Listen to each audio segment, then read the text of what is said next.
గజ్వేల్లో 9-10 వార్డులలో పర్యటించారు మాజీ ఎమ్మెల్యే నర్సారెడ్డి. ఎస్సీ నాయకుడు మైసా విజయ్ ఇంట్లో సహపంక్తి అల్పాహారాన్ని స్వీకరించారు. అంతర్గత రోడ్లు త్వరలో పూర్తి చేస్తామని గజ్వేల్ మాజీ ఎమ్మెల్యే నర్సారెడ్డి అన్నారు. ఆదివారం సిద్దిపేట జిల్లా గజ్వేల్లో 9-10 వార్డులలో పర్యటించారు గజ్వేల్ మాజీ ఎమ్మెల్యే నర్సారెడ్డి. ఈ సందర్భంగా ఆ వార్డులలో ప్రజలు పటేల్ బజార్ నుంచి రామాలయం వెళ్లే దారిలో సీసీ రోడ్డు నిర్మాణం చేయాలని నర్సారెడ్డికి వినతి పత్రం అందజేశారు. ఈ సందర్భంగా గజ్వేల్ మాజీ ఎమ్మెల్యే నర్సారెడ్డి మాట్లాడుతూ గత ప్రభుత్వం పై మెరుగులతో ప్రధాన రోడ్డు మీద దృష్టి పెట్టి కాంట్రాక్టర్ల కోసం బహుళ అంతస్తులు నిర్మించారని అంతర్గత రోడ్లను విస్మరించారన్నారు. ప్రజా ప్రభుత్వం కాంగ్రెస్ హయాంలో గజ్వేల్ ప్రజ్ఞాపూర్ లో రూపురేఖలను మారుస్తామని అంతర్గత రోడ్లు నిర్మించి ఏ సమస్య ఉన్నా పరిష్కారం చేయడానికి కృషి చేస్తామన్నారు. ఈ రోజు మాజీ శాసన సభ్యులు సిద్దిపేట జిల్లా అధ్యక్షులు తుంకుట నర్సారెడ్డి గారిని ఈరోజు మా ఇంటికి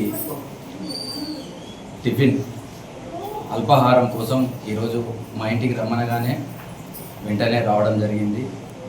ఏదైతే ఒక 3 తారీఖు గజ్వేల్ నియోజకవర్గంలో ఒక కార్యక్రమం గవర్నమెంట్ జరిగింది.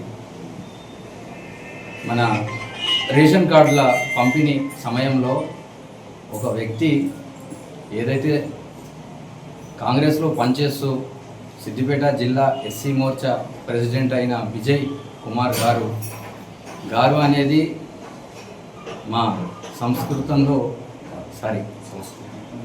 సంస్కృతి మా మంచి మాటతనము కాంగ్రెస్ పార్టీలో విలువలనే ఉంటాయి కాబట్టి మేము అట్లా సంబోధిస్తున్నాము.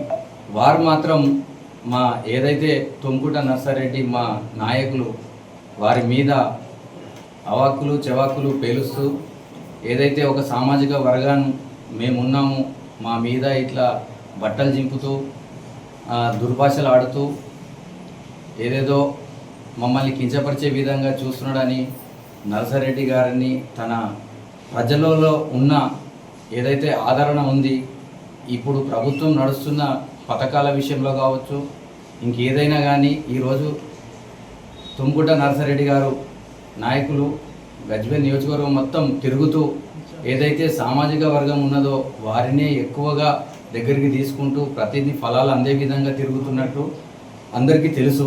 ఆ విషయాన్ని దృష్టిలో పెట్టుకొని కొందరు ఇతర పార్టీ నాయకులు బురద జల్లడం ఇది ఎంతవరకు సమంజసమని నేను అడుగుతున్నాను.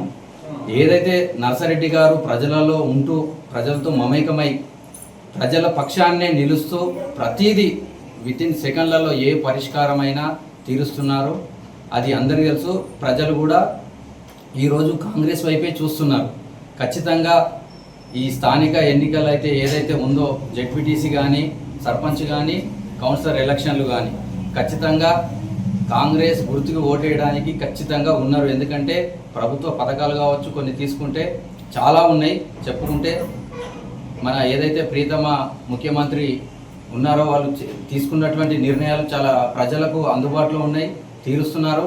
ఏదైతే పథకాలు ఉన్నాయో ఒక్కొక్కటి నెరవేరుతుంది. ఏదైతే నెరవేరలేదో సమయం తీసుకొని నెరవేరుతుంది తప్ప కానీ మాకు ఇది కాలేదు అది కాలేదని కావాలని ఏ పార్టీలో పనిచేసే వాళ్ళను కొన్ని డబ్బులు ఇచ్చి మరీ బురద జల్లే ప్రయత్నం చేస్తున్నారు. ఖబర్దార్, నేను ఒకటే విషయం చెప్పగలుగుతున్నా, ఏదైతే ఇతర పార్టీల వాళ్ళు కాంగ్రెస్ పార్టీని బొందబెట్టాలనే ప్రయత్నం చేస్తున్నారు అది ఎప్పటికీ కాదు. ఏదైతే కొన్ని చరిత్ర గల పార్టీ జాతీయ పార్టీది, ఇందులో ఉండే వ్యక్తులు కూడా అట్లనే ఉంటారు. కాబట్టి దీన్ని దృష్టిలో పెట్టుకోవాలి. ఖచ్చితంగా మా నాయకుడు మాత్రం నర్సారెడ్డి గారు ఎంతో ప్రజలతో మమేకమై మా సామాజిక వర్గం ఎస్సీ అని ఒక దూషించిందని చెప్పి కేసులు పెట్టడం జరిగింది. అది కరెక్ట్ కాదు. మేము కూడా ఎస్సీలమే, మా దగ్గర కూడా వస్తున్నాడు అన్న, మాతో మమేకంగా ఉంటాడు, ఏ సమస్య ఉన్నా పరిష్కరిస్తున్నాడు.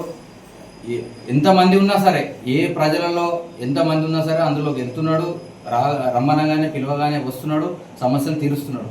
కాబట్టి ఈ విషయాన్ని అందరు దృష్టిలో పెట్టుకోవాలి. ఖచ్చితంగా నరసన్న ప్రజల పక్షాన ఉంటుండో, ప్రజలు కూడా కాంగ్రెస్ పార్టీ పక్షాన్నే ఉంటుంది. ఖచ్చితంగా దీన్ని దృష్టిలో పెట్టుకోవాల్సిందే.